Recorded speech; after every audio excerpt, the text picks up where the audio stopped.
Ignatja Vllaznia gati për start.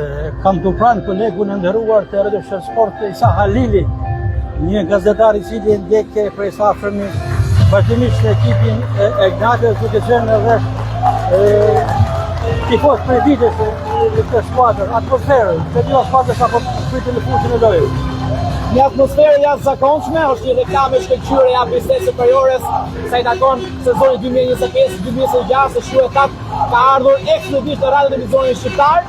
Një ndeshje fantastike, mjafton tuar që luan skuadra e vendit parë Vllaznia me merit. Në fakt në këto 9 javë në fazën e parë dhe skuadra e Ignatjes, por Rrugozhinjasit është një akmarrje për shkak se takimi I parë përfundoi me shifra 2-0, të dyja skuadrat vinë në një moment pothuajse të ndryshëm, sepse Ignatja vjen pas një fitore, nëse mund ta themi kështu dhe historike, për faktin që mund për herë të parë në tokën rrugozhinjese një skuadër si Teuta e Durrësit, ndërkohë që çuditërisht Vllaznia u befasuar nga skuadra framurtare që bëri fitoren e parë në javën e 9. Dy skuadra që do duan maksimumin, Vllaznia për të ruajtur dhe për të mbajtur krijon që ka mbajtur për javën, por që Ignatja kërkon një revansh si për treguar që ata kampionët janë ato skuadra për të mundur në këtë vit kalendari. Në lojë janë 3 rezultate, natyrisht Ignatja kërkon fitoren, por një barazim I mundshëm si do të pritet nga ambienti I Rrugozhinës. Në fakt favori I Vllaznisë të ndeshjes është fakti që presioni tek skuadra e Ignatjes për shkak se luan në fushën e saj.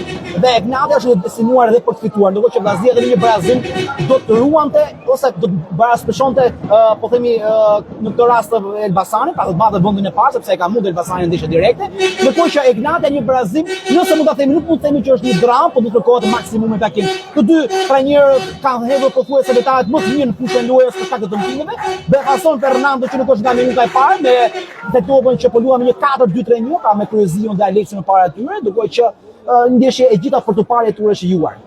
Ishim me Isa Halilin, gazetarin I minjohur të Radio Sport në kryeqytet të veshën qendrore, I cili pasqyron krahas të tjerave edhe Ignatjen prej sa afërmi. Isa, faleminderit. Faleminderit juve.